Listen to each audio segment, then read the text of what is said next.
AP DGP Dwaraka Tirumala Rao comments. ఈ నెల 3 వరకు సిట్ దర్యాప్తు ఆపుతున్నాం. సుప్రీంలో విచారణ జరుపుతుండటం వల్ల దర్యాప్తు ఆపుతున్నాం. ఈ నెల 3న సుప్రీంకోర్టు ఇచ్చే ఆదేశాల ప్రకారం తదుపరి దర్యాప్తు ఉంటుంది. తిరుమల శ్రీవారి సాలకట్ల బ్రహ్మోత్సవాలు ఈ సంవత్సరం అక్టోబర్ 4వ తారీఖు నుంచి 12వ తారీఖు వరకు జరుగుతూ ఉన్నాయి.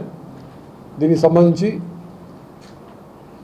పోలీసు వారి సంసిద్ధత, అదేవిధంగా విజిలెన్స్ అండ్ సెక్యూరిటీ వారి సంసిద్ధత ఎలా ఉందో తెలుసుకుందామని రావటం, వారితో సుదీర్ఘంగా చర్చించడం, సమీక్షించడం జరిగింది. మొదటి రోజు అయినటువంటి 4వ తారీఖునే ముఖ్యమంత్రి గారు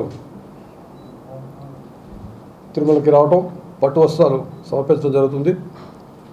సో దానికి సంబంధించి కొంచెం ఎక్స్ట్రా అడిషనల్ బందోబస్తు తీసుకోవాల్సి ఉంటుంది మేము. అదేవిధంగా మీకు తెలుసు 8వ తారీఖు గరుడ సేవ చాలా ఇంపార్టెంట్ అవుతుంది మాకు. దీనికి సంబంధించి మామూలుగా మిగతా అన్ని రోజుల్లో కూడా సుమారు 3,500 మంది సుమారు అబౌట్ 4,000 పోలీస్ అధికారులు సిబ్బందితో మిగతా జిల్లాల నుంచి కూడా కొంత ఫోర్స్ అలాట్ చేయడం జరిగింది. అవి స్పెషల్ పార్టీస్ కావచ్చు, గ్రే హౌండ్స్ కావచ్చు, ఆక్టోపస్ కావచ్చు, యాక్సెస్ కంట్రోల్కి సంబంధించినవి కూడాను అన్నీ కూడా కొంతమంది ఫోర్స్ ఇక్కడ పంపించడం జరిగింది. అదేవిధంగా గరుడ సేవ రోజున అడిషనల్ ఫోర్స్ ఇంకొక సుమారు 250 మంది అదనంగా వచ్చి వారికి జాయిన్ అవుతారు. సో ఆ రోజు కూడా కొంచెం ఎక్స్ట్రా అదనంగా ఫోర్స్ పెట్టుకొని చేయడం జరుగుతుంది. ఇక్కడ ముఖ్యమైన విషయం ఏంటంటే బందోబస్తు ఏర్పాటు అన్నీ కూడాను విఐపి విజిట్ అనేది ఎంత ముఖ్యమో, కామన్ డివోటీ సాధారణ భక్తుడు ఏ విధమైన ఇబ్బంది లేకుండా వచ్చి దర్శనం చేసుకొని వెళ్ళడానికి అనుగుణంగా ఎక్కువ దానికి పెద్దపీట వేయడానికి నిర్ణయించడం జరిగింది. సాధారణ భక్తులు ఏ విధమైన ఇబ్బంది లేకుండా, అసౌకర్యం కలగకుండా వారికి మేము సెక్యూరిటీ పాయింట్ ఆఫ్ వ్యూలో అన్ని జాగ్రత్తలు తీసుకుంటూనే, అంటే ఫ్రిస్కింగ్ అది ఉంటుంది ఖచ్చితంగా. దాంతోపాటు అన్ని ఫ్రిస్కింగ్ కానీ వాళ్ళని చెక్ చేయడం కానీ ఉంటుంది. దాంతోపాటు వాళ్ళకి వీలైనంత తక్కువ సౌకర్యంతో మా సెక్యూరిటీ పాయింట్ ఆఫ్ వ్యూలో తక్కువ సౌకర్యం కలిగే విధంగా వారికి ముఖ్యంగా వాళ్ళు వచ్చేటువంటి ఆలోచన, వాళ్ళు వచ్చేటువంటి పర్పస్ సరిగ్గా సాల్వ్ అయ్యే విధంగా, వాళ్ళకి పర్పస్ అయ్యే విధంగా ఏ విధమైనటువంటి ఇబ్బంది లేకుండా వాళ్ళకి దర్శనం కలగాలని మేము మా ఎంటైర్ ప్లాన్ దానికి సంబంధించి ఉంటుంది. అదేవిధంగా సస్పెక్ట్స్ ఎవరైనా వచ్చి ఇక్కడ ఇంతకుముందు నేరస్తులు కానీ, దొంగతనాలు చేసేవాళ్ళు కానీ, ఇంకోటి కానీ జరగకుండా, అటువంటి ఇబ్బంది లేకుండా వారికి సేఫ్గా వచ్చి వెళ్ళిపోయే విధంగా అన్ని ప్రయత్నాలు చేస్తూ ఉంటాం. దీంతోపాటు సీసీటీవీ కెమెరాలు ఆల్రెడీ ఉన్నటువంటి 2,700 చిల్లర కెమెరాలతో పాటు మేము ఇంకా అడిషనల్గా బాడీ వార్న్ కెమెరాస్ అయితే ఇంకా కొన్ని కెమెరాలు వాడుకుంటూ, అదేవిధంగా మా దగ్గర ఆధునికమైనటువంటి finger print identification system mobile device ఉంటాయి. ఆ డివైసెస్ ద్వారా అంటే ఎవరైనా కనిపించగానే నీ పేరు ఏందో అంటే వాడు తప్పు పేరు చెప్తాడు, ఇంకేదో చెప్తాడు. అది నమ్మేసి వదిలేస్తే it can be problem for me. అట్లా అని చెప్పేసి అమాయకుడిని ఎక్కువ వేధిస్తే అతనికి ఇబ్బంది. కాబట్టి ఆ మొబైల్ డివైస్లో అతను ఫింగర్ ప్రింట్ కానీ చెక్ చేసినట్లయితే, ఆల్రెడీ మా డేటాబేస్లో ఉన్నట్లయితే అతను పక్కా తీసుకొని మిగతా విషయాన్ని విచారిస్తాం. ఎందుకు వచ్చావు ఏంటి, ఇక్కడ ఎందుకు వచ్చినావు విచారణ. సో మొబైల్ డివైస్లో ద్వారా అతనికి ఉన్నటువంటి ఫింగర్ ప్రింట్ తీసుకుంటాం వల్ల మేము అతను ఏ విధమైనటువంటి సస్పెక్ట్ అవునా కాదా అన్న విషయం అప్పటికప్పుడే చెక్ చేసి అప్పటికప్పుడే అయిపోద్ది, కొన్ని సెకండ్స్లో వచ్చేస్తుంది ఇన్ఫర్మేషన్. సో ఆ విధంగా మొబైల్ డివైస్ కొన్ని వాడుకుంటాము.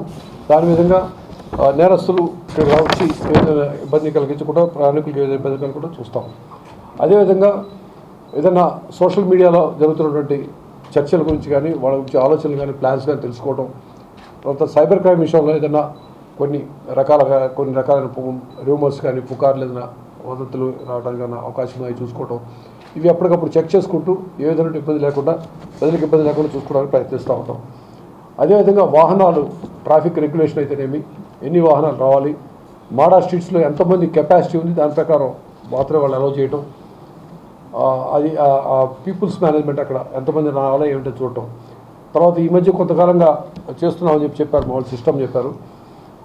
అది మాడా స్ట్రీట్స్ అన్నీ నిండిపోయాక ఇంకా ఎక్స్ట్రా ఎవరైనా ఉన్నట్లయితే వాళ్ళు కొంచెం బయట అదర్ నెక్స్ట్ లేయర్లో ఉంచి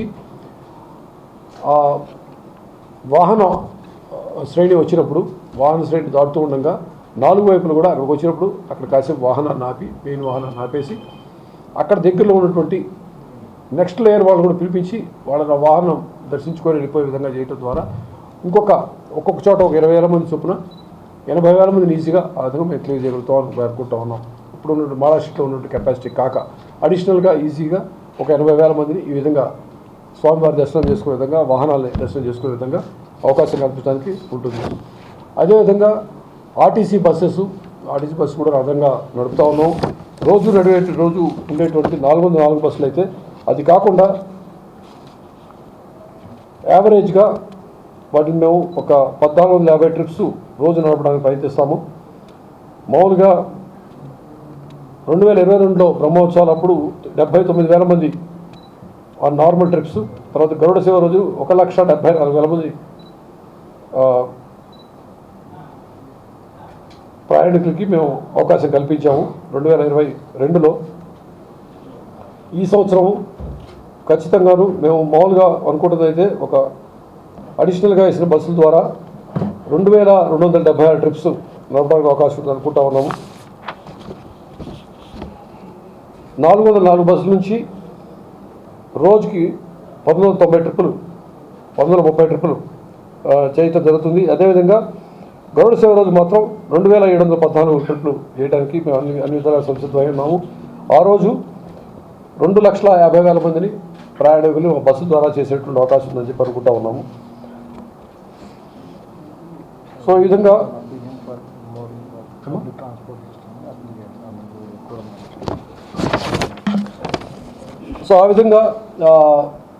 అంటే ఆర్టీసీ కూడా ఇన్ఛార్జ్ ఉన్నా కాబట్టి అక్కడ ఉన్న బస్సులు కూడా అడిగితే అదనంగా బస్సులు పెట్టుకోవడం దానికి కూడా ఏ విధంగా. ఎందుకంటే లాస్ట్ ఇయర్ నాకు బాగా గుర్తు, నేను ఓన్లీ ఆర్టీసీ చూస్తున్నప్పుడు సడన్గా కొంతమంది ప్యాసింజర్లు ఇరుక్కుపోయారు, వాళ్ళకి అదనంగా బస్సులు వేయాల్సి వచ్చిందని చెప్పినప్పుడు అప్పటికప్పుడే మేము అదనంగా బస్సులు ఆర్గనైజ్ చేయడం జరిగింది.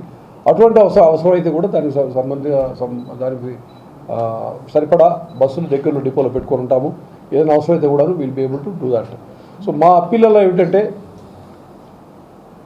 పోలీసు తరఫున ఉండేటువంటి సెక్యూరిటీ అరేంజ్మెంట్స్ అన్నీ చేస్తాము. తర్వాత ప్రయాణికులు భక్తుల యొక్క సేఫ్టీ గురించి ఆలోచించి అన్ని విధాలా చర్యలు తీసుకుంటాము. మళ్ళీ ఒకసారి చెప్తున్నాను, ఆర్టీసీ ఎండీగా చెప్తున్నాను, మా ఆర్టీసీ బస్సులో ప్రయాణించినట్లయితే ఖచ్చితంగా సేఫ్గా ఉంటుంది, సురక్షితమైన ప్రయాణం ఉంటుంది. అదేవిధంగా ఖచ్చితంగా ఏదైనా ఇబ్బంది లేకుండా శుభకరంగా ఉంటుందని మళ్ళీ ఒకసారి తెలియజేస్తా ఉన్నాను. ఆర్టీసీని కూడా ఆదరించండి. ఇది ఆర్టీసీ అనేది ప్రభుత్వ రంగ సంస్థ. దీని కనుక ఆదరించినట్లయితే ఎక్కువ భాగం ప్రైవేట్ వెహికల్స్ ఎక్కువ వచ్చే అవసరం లేకుండా ఉంటుంది. ఒక ఆర్టీసీ బస్సు మీరు ఒక ఎలక్ట్రిక్ బస్సుగా, మా ఎలక్ట్రిక్ బస్సులు ఉన్నాయి లేదా డీజిల్ బస్సులు, ఏ బస్సు సప్తగిరి బస్సు కానీ ఎక్కినట్లయితే మీరు అనేక మంది ప్రయాణికులు దాంట్లో రాగలుగుతారు. ఒక్కొక్కరు కార్లు వేసుకొని 2 వీలర్స్ వేసుకొని వచ్చే బదులు విధంగా వచ్చినట్లయితే అది కూడా బాగుంటుందని చెప్పి తెలియజేస్తున్నాం. ఏ విధమైనటువంటి అదనపు ఛార్జీలు ఉండవు పండగ సమయంలో ఇక్కడ కానీ, అదేవిధంగా దసరాకి సంబంధించి కానీ అదనపు ఛార్జీలు ఉండవు. సో ఆర్టీసీని ఆదరించవలసిందిగా ఒకసారి. ఆర్టీసీ సంబంధించి దసరా సంబంధించి కూడాను అదనపు బస్సులే ఉన్నాయి. మీకు నిన్నే ప్రశ్న ఇవ్వడం జరిగింది. అదనంగా బస్సులు వేయడం ద్వారా మొత్తం 6,100 బస్సులు దసరాకి నడుపుతా ఉన్నాము. ఎప్పట్లానే ఈసారి కూడాను అదనపు ఛార్జీలు ఉండవు. దయచేసి మీరు పబ్లిక్ ట్రాన్స్పోర్ట్ని ఎంకరేజ్ చేయండి, ఆర్టీసీని ఆదరించండి అని చెప్పి మరోసారి కోరుకుంటూ, ఈ విధంగా బ్రహ్మోత్సవాలకు సంబంధించి పోలీస్ సెక్యూరిటీ అరేంజ్మెంట్స్ విషయంలో మాత్రం ఏ విధమైనటువంటి మాకేం పెద్ద గ్యాప్స్ కనపడలేదు. చిన్న ఏమైనా ఉంటే ఎలా చేయాలో కూడా ఆలోచించాం. ఎందుకంటే 2,800 సుమారు సీసీటీవీ కెమెరాస్ ఉన్నప్పుడు దానికి కమాండ్ అండ్ కంట్రోల్ సెంటర్లో చూడటం ఎట్లాగా, దానికి ఏదైనా అడిషనల్గా వీడియో అనలిటిక్స్ పెట్టుకున్నట్లయితే ఎలా ఉంటుందని చెప్పి ఆలోచిస్తాం. వీలైతే ఈ 2-3 రోజులు అన్న అవకాశం ఉంటే సాఫ్ట్వేర్ కంపెనీ వాళ్ళని అడుగుతాము. లేని పక్షంలో దాన్ని ఖచ్చితంగా ఇంప్లిమెంట్ చేయడం ద్వారా అదనంగా అధునాతన టెక్నాలజీని వాడుకోవడం ద్వారా మేము ఇంకాస్త మెరుగైన సేవలు అందించడానికి ప్రయత్నిస్తామని చెప్పి తెలియజేసుకుంటా ఉన్నాం.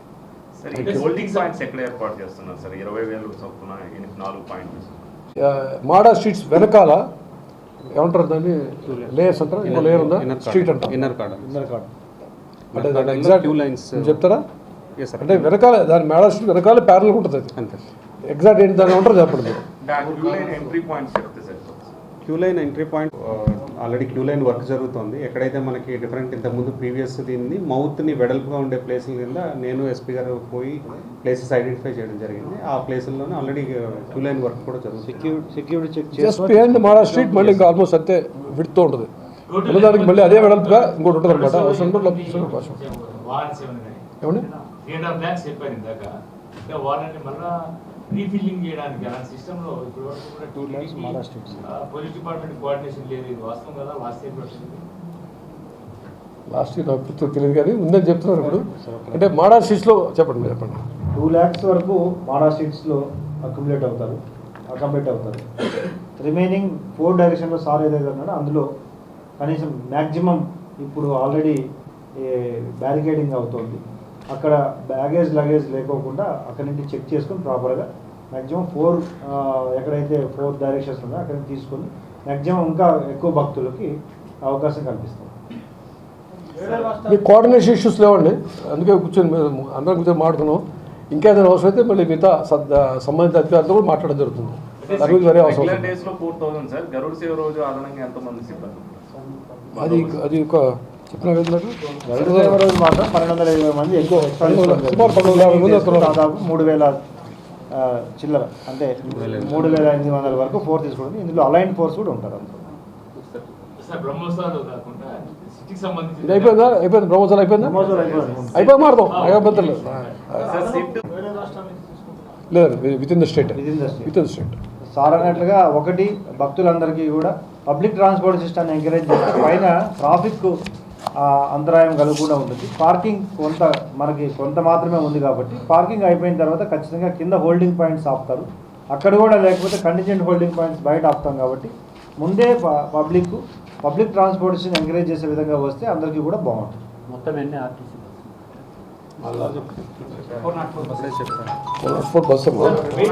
రోజు అంటే పైన పార్కింగ్ వరకు అలో చేస్తాం. ఒక 8000 వెహికల్స్ వరకే ప్రభుత్వం వారి ఆదేశాలు అది కూడా ఉన్నాయి. మాది కూడా అదే ఆలోచన. ఇప్పుడు ఎక్కడ కానీ నేను ఇంతకుముందు విజయవాడలో పనిచేసినప్పుడు కానీ సాధారణ భక్తుడికి పెద్దపేట వేయాలని ఇప్పుడు ఆలోచన. ప్రభుత్వం కూడా అదే ఆలోచన ఉంది కాబట్టి ఏదైతే ఇబ్బంది ఉంటుందని మేము అనుకుంటున్నాం. ప్రస్తుతానికి ఏం లేదా యూజువల్గా ఉండేటువంటి అప్రమత్తం ఉండమని చెప్పారు. స్పెసిఫిక్ ఏం లేదు.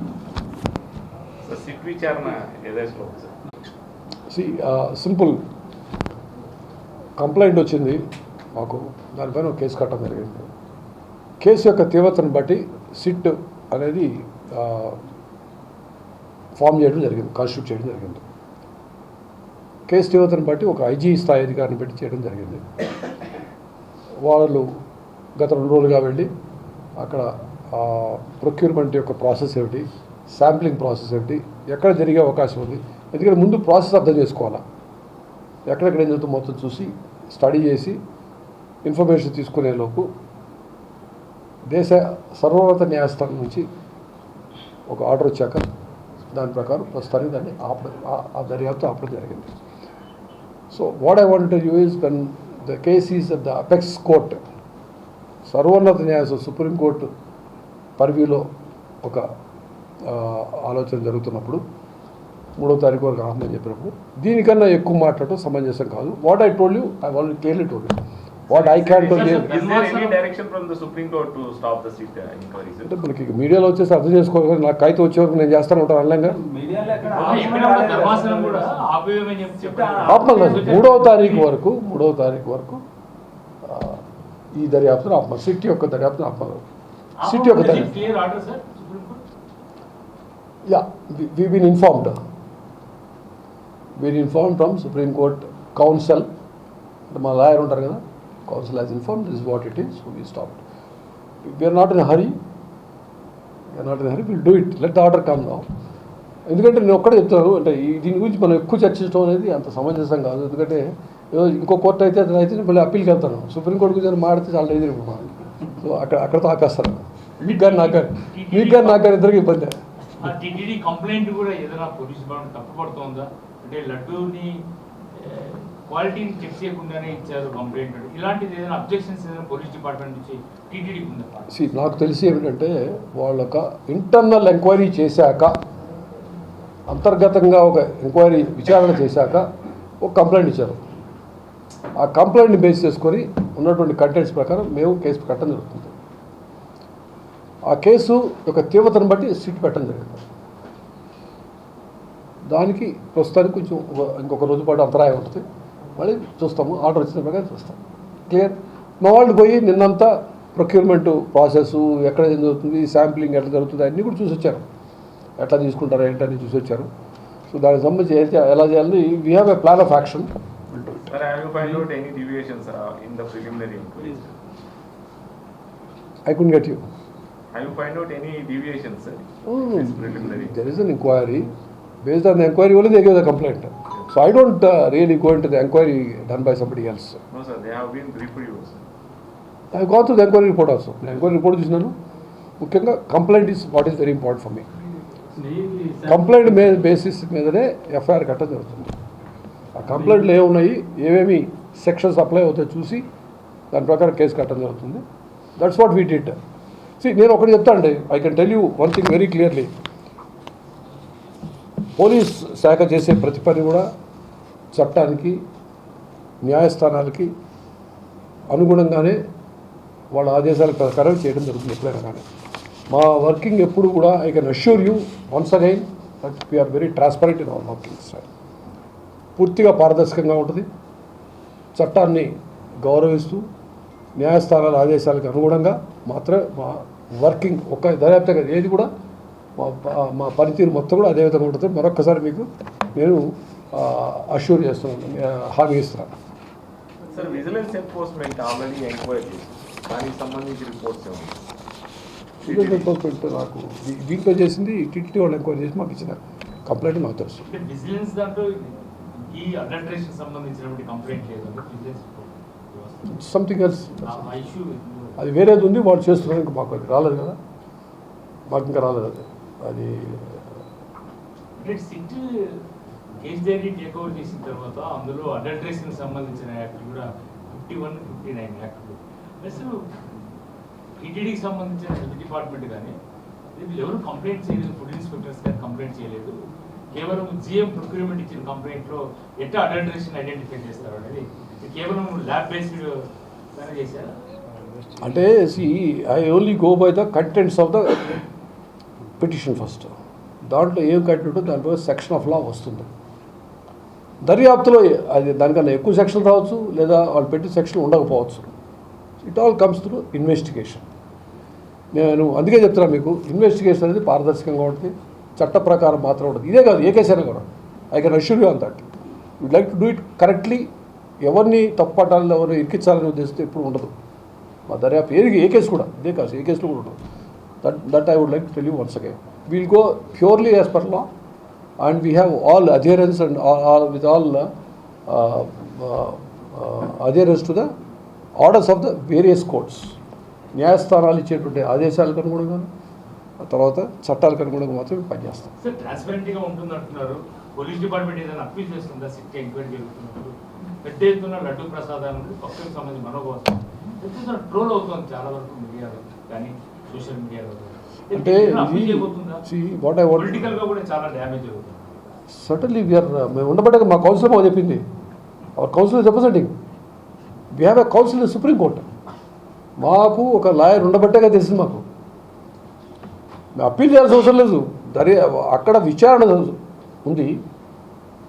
ఎవరైతే పిటిషనర్ వేశారో వాళ్ళ తరపున లాయర్లు ఉంటాడు, మా తరపున స్టేట్ తరపున లాయర్ ఉంటాడు. State police is always represent by the state. So lawyer ఉంటారు, మా లాయరు వాళ్ళ లాయరు.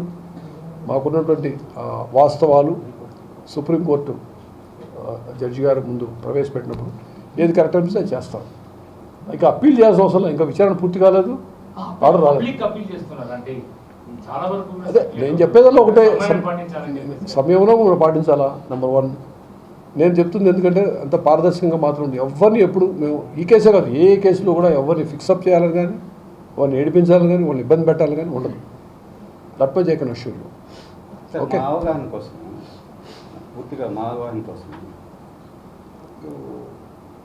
ఈ రాష్ట్ర ప్రజల సంబంధించిన మనోభావాలు దెబ్బతిన్నాయి, ప్లస్ ఇంకొక రకరకాల సమస్యలు వచ్చాయి కాబట్టి ఈ రాష్ట్ర ప్రభుత్వం తన అడ్మినిస్ట్రేషన్ ఉపయోగించుకొని తన అధికారాల శిక్షణ అధికారాల నేపథ్యంలో ఆ మధ్యలోనే మేము సిట్ని ఉపయోగించి పెట్టారు. సో అపెక్స్ కోర్టుకి వాళ్ళ డైరెక్షన్స్ని ఆపేసుకొని ఈ రాష్ట్ర ప్రజలకు మనోభావాల కోసం ఏదో ఒకటి వస్తుంది ఇక్కడికి, నిజంగా తప్పు జరుగుంటే తప్పు చూపిస్తారు మీరు, లేకపోతే లేదంటారు. మీరు చేసిన తర్వాత మేము పబ్లిక్గా మేము కానీ పబ్లిక్ కానీ అందరూ కూడా ఒక కంక్లూజన్కి వచ్చేసి అమ్మాయి అనుకుంటారు.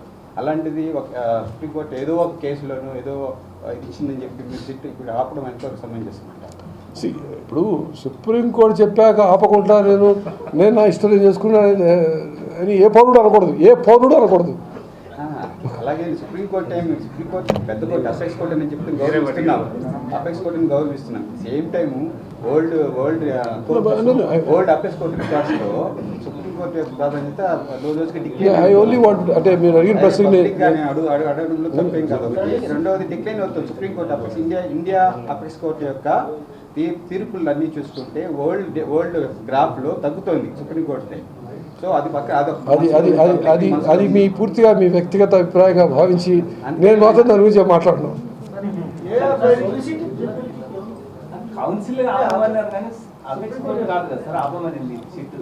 కేంద్ర అభిప్రాయాన్ని అడిగింది దర్యాప్తు సంస్థ. It is communicated to us. The council మాకు వాళ్ళ కౌన్సిల్ వాళ్ళకి కమ్యూనికేట్ చేస్తారు ఏదైనా విషయం ఉన్నప్పుడు. అంతేగాని దానికి నేను ఆర్డర్ వచ్చే వరకు నేను నా పని నేను చేసుకుంటానంటే కరెక్ట్ కాదు కదా. ఇప్పుడు ఇవాళ ఉన్నది అంతా everything is known to everybody. నేను నా చేతికి ఆర్డర్ వచ్చే వరకు నా పని నేను చేసుకుంటానే ఉండకూడదు. వచ్చింది అక్కడ చెప్పేశారు, it is convey to us. And I'm telling you supreme court is something very serious. We should not take. Thanks and thank you. Thanks ఏం కాదు, విషయం అంటే we have to clarify why because what exactly receive the communication number 1. తర్వాత ఎంతవరకు సంబంధించి మీరు చెప్పేసి కామ్గా ఉంటాం ఏ విధంగా అనేది కొంత క్లాస్. మీరు ఇంకా రికార్డ్ చేస్తారా? ఓకే, రికార్డ్ చేస్తే సార్ ఒక మ్యాజిస్ట్రేట్ కోర్టు దగ్గర నుంచి సుప్రీంకోర్టు వరకు అన్ని కోర్టులు నేను గౌరవించాలి. As simple as that. So once the information comes to me I have to go by what ever the court says. దాన్ని నేను చర్చించడం ఇది కరెక్టా అది కరెక్టా కాదా, కోర్టు ఇచ్చిన తీర్పు కానీ ఆర్డర్ కానీ సమంజసమా కాదా, ప్రజలు ఏమనుకుంటున్నారు, ప్రజాభిప్రాయానికి అనుకూలంగా ఉందా వ్యతిరేకంగా ఉందా, ఇలాంటి అట్లీస్ట్ నేను మాట్లాడకూడదు. Being a police officer I should not say. Court ఏది చెప్పినా ఏ స్థాయి కోర్టు అయినా, అందుకే చాలా క్లియర్ చెప్తున్నా, మ్యాజిస్ట్రేట్ కోర్టు దగ్గర నుంచి సర్వోన్నత న్యాయస్థానం సుప్రీంకోర్టు చెప్పే వరకు అన్నీ కూడా నాకు శిరోధార్యము. As simple as that. అందుకే దాంట్లో అది థ్యాంక్ యూ. కాబట్టి